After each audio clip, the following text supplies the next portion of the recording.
What's up, guys? Here in the garage again.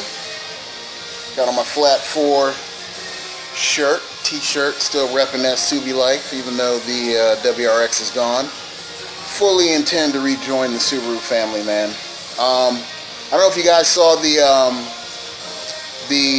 Goodwood hill climb. I don't know if you looked that up on YouTube, man. The Goodwood hill climb, the most recent one. The I think it's a 2018 STI RA or whatever the heck that new designation is. But man, out of a field of like 30 or 40 something cars, the STI came in third, and that was against like all type of Indy cars and stock cars, and it even beat a P1, I believe, that was running in the field. And the crazy thing was, it came in third, but it actually ran a slower time than it did in qualifying. Anyhow, look it up on YouTube, the STI run at Goodwood.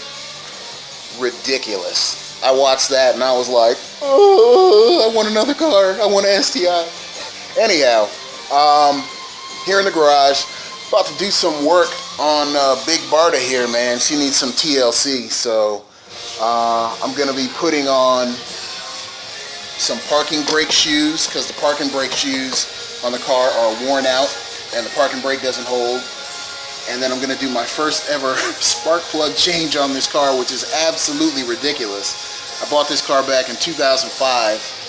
Has like almost 250,000 miles on it. I've never done the spark plugs on it. It still runs like a champ.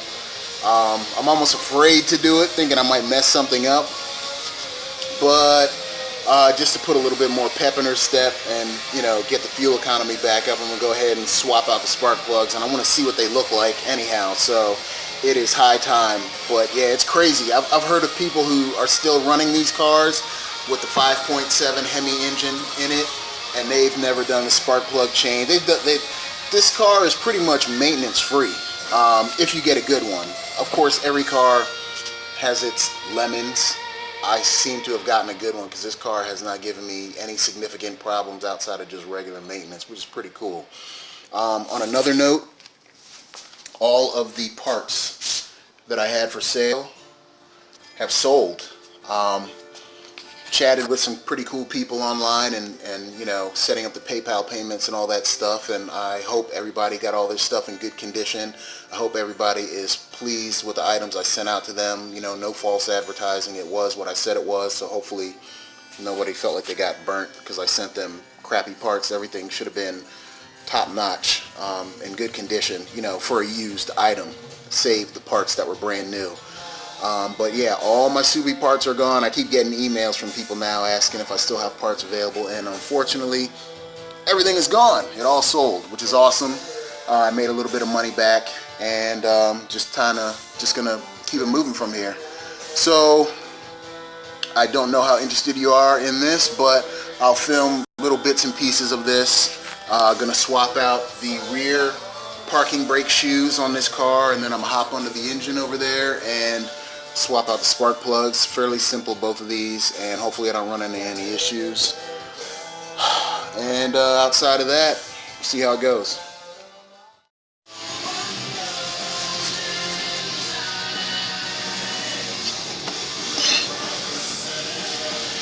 So this car has a massive frame brace at the back here that is perfect for jacking up the entire car. So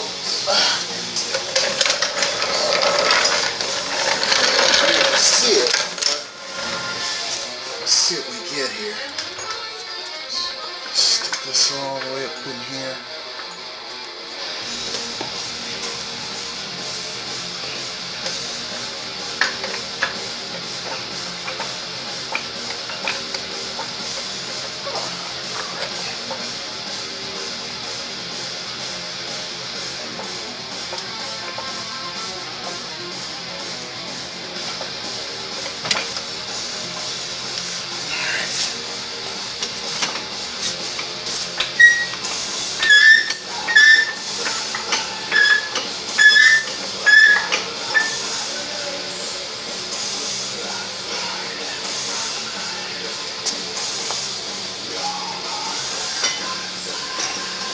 And of course, what I tend to do is I forget to loosen the lug nuts before I jack the car up. I do this every time. So give me a second here. I gotta pop these lugs.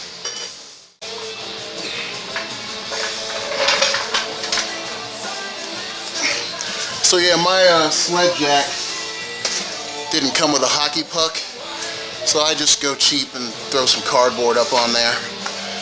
That's how I do things. Alright, car's jacked up and lugs loosened, so we're going to go ahead and get these wheels off. Here's a quick underside view of this car if you've never seen what it looks like under one of these. Nothing extravagant. Alright, enough of that. Alright, got the other side off. So, go ahead and knock this end off.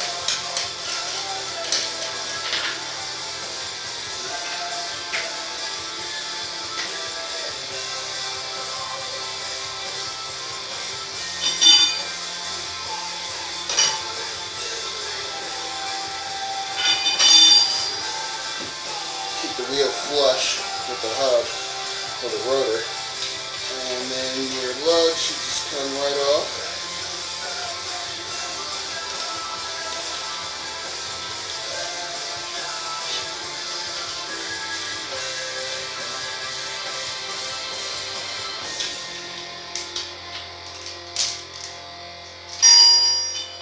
Be careful not to let the rim drag on your the threads here on your bolts, so you kind of want to lift the tire up as you're pulling it off. And then what I like to do once I get my tires off is just take a look at the tread, make sure I don't have any nails or anything in the tire, make sure my tires are good. Give it a nice once over. You can get some rocks in there or whatever, but no big deal. Alright, so tire looks good, wheel is off, and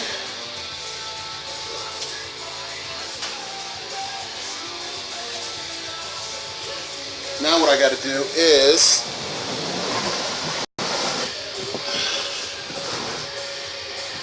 got to get this whole caliper, loosen it off the knuckle back here, and that way I can get the rotor off and then get inside the drum in here, because this is where the parking brake shoes go, inside here, and I'll have a shot of that in just a second.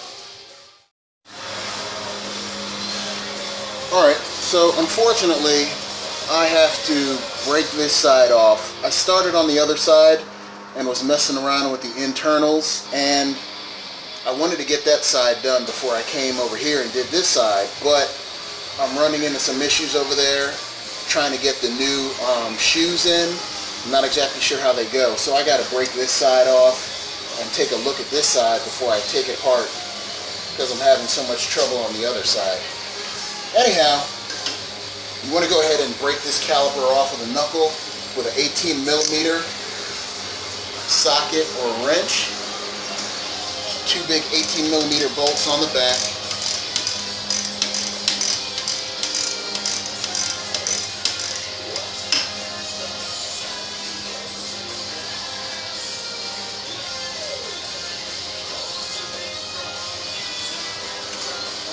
That's one.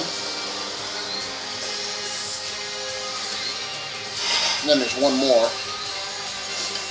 Depending on if you have any pressure in the brake line, which I don't seem to have because my caliper seems like it's about to fall off once I get the other one broken off. You need to have something there to hold up your brake caliper so you don't stress the hose line, which is right here.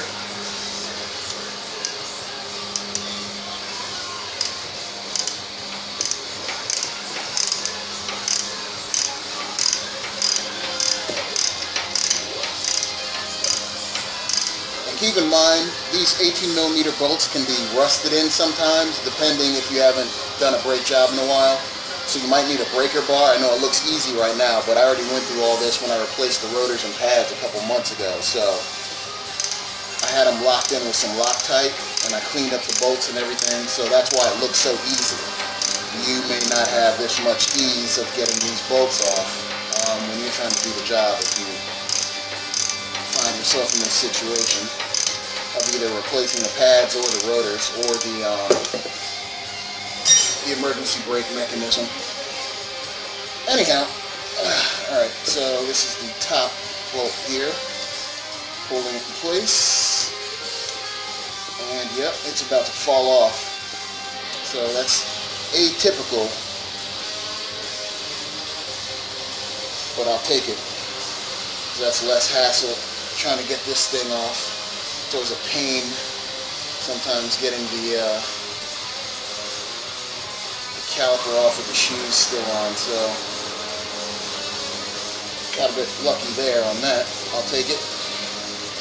So then what I'm going to do here is just kind of prop up the caliper in a way that keeps the strain off the hose there, like that.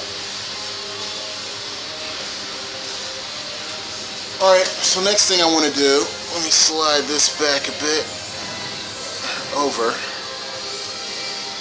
is the rotor.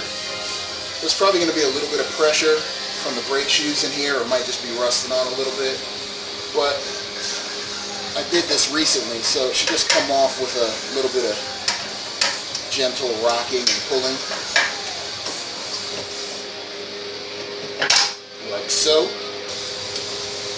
Rotor off.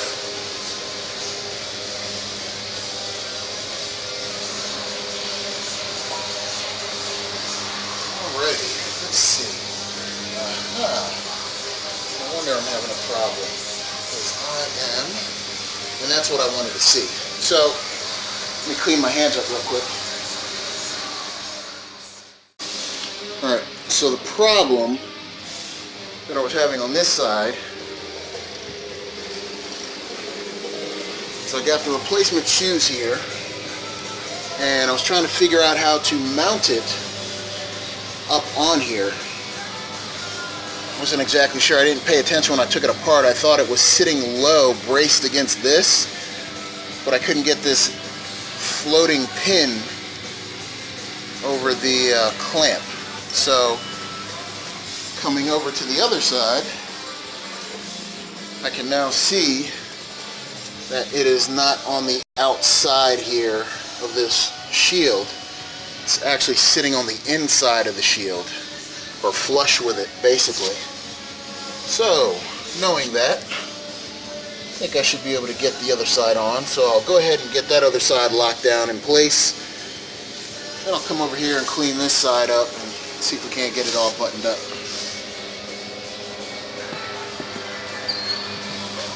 Let's see, how did I have this camera? Alright, there we go. Alright, cool. So I got the other side buttoned down. Hopefully I can get through this a lot faster on this side. The problem is, right here are some like retainer pins for this clip, but they're free floating. So I had one heck of a time getting the retainer clips on the bottom side back on. Not to mention I couldn't exactly tell where these were seated, so I screwed around with that for a bit, and then it took me forever to get these retainer pins on. But once I got that on, I got the other side buttoned up lickety split. So I'll see if I can run through it on this side real quick, since I kind of have an idea what I'm doing. Let me prop this puppy up like that. Zoom in a bit. So what I'm going to do is, I have some long nose pliers, and the first thing I'm going to do is remove these springs that are back here retaining the shoes. So boom, spring one, and I actually just lay them on a piece of cloth over here, and I'm going to hit them up with some WD-40, kind of just free them up a bit. So then we have this spring down here, grab it with the pliers,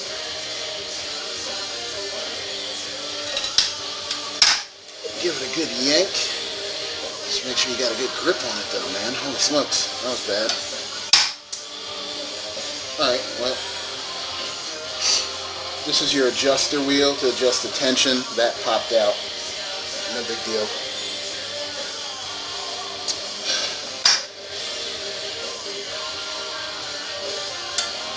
I could actually probably just take the whole thing apart now, but let's see if I can get this ring out. Golly, keeps slipping off.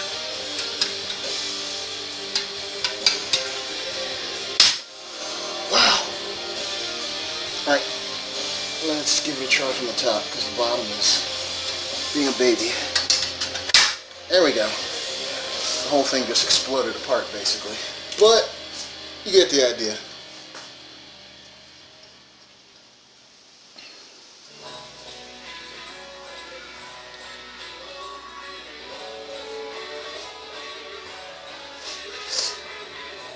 Alright, that's the top, that's the bottom. Alright, so this is where it gets kind of crazy. Almost, look at that. That's disgusting. So we'll clean those up with some WD-40. And you can see how already this is kind of sliding around and acting all crazy. Yeah, man, these retainer pins are... Oh, man, it was a nightmare getting this thing off. Don't need to hit the pins up with any WD-40. So the old shoe comes off. This one's actually not that bad, but just for consistency I'm going to go ahead and replace everything since I got all the wheels off, might as well. And you can't see it, but this is the one that was an absolute freaking nightmare on the other side. So I'm hoping I don't go through the nightmare that I went on the other side, because I was about to call it quits. That drove me nuts. Come on. And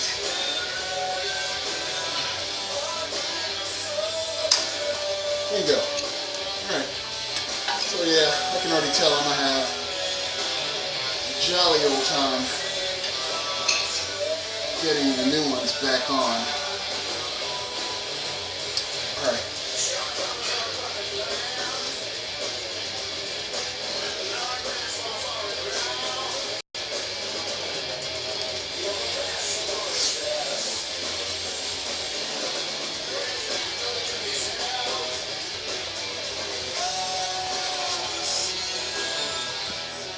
So we got that done over there. So I'm just going to hit these up with some WD. Freshen them up a bit. That's disgusting. Wow. It's pretty bad. I'm going to let them soak for a bit and then I'm going to clean them up with a towel. Shoot this mechanism up. Let's see, where are we at?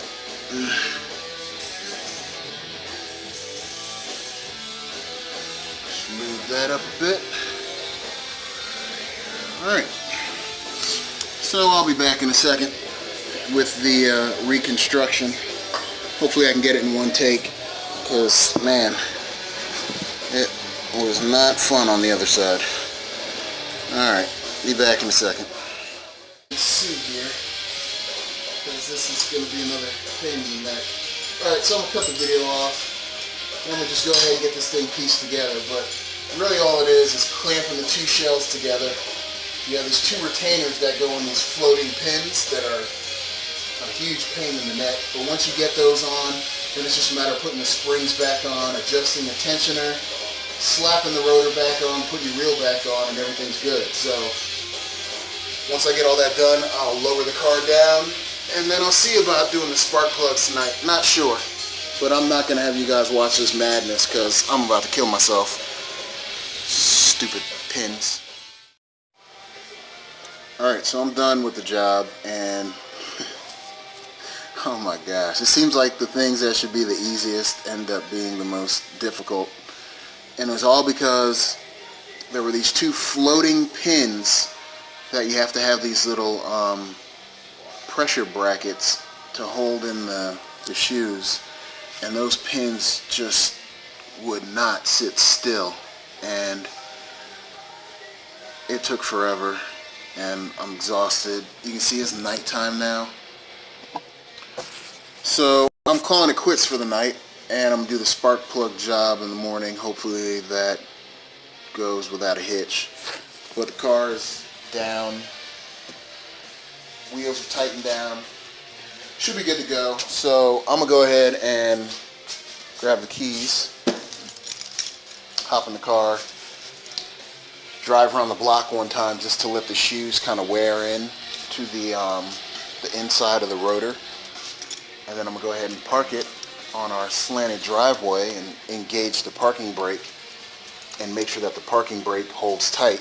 Now the main reason for this job was because, of course, the parking brake shoes were worn, so the parking brake wasn't holding tight. So anytime I park on an incline, the parking brake shoes weren't holding the car in place. So the car was actually resting on the what do you call it, the transmission pin or whatever. When you put the car in park, there's like a parking pin. So the full weight of the car is hanging on this parking pin, and that's not good. Can cause transmission issues and a bunch of other problems. So as simplistic as this job may seem, or kind of dumb, who cares, it's a parking brake. But it actually, feeds into the longevity of the transmission and the shifter of the car. So that's why I went ahead and did it. It was I think those shoes cost like $35 or something like that. So $35 and a couple of hours of sweat and a little bit of cursing. But that can save me hundreds of dollars down the road, as far as other issues with the car, the maintenance, the transmission, and the shifting pin, the parking pin, and all that. So go ahead, hop in the car, drive around the block one time, just to have the shoes bed inside of the rotor there, the parking brakes, and then, like I said, I'm going to park it in the driveway, engage it, and see if I have success or not. I hope I don't have to go back in there and do anything. But I'm done. It's too dark, and I will wake up early in the morning and get hopping on these spark plugs. See you guys later.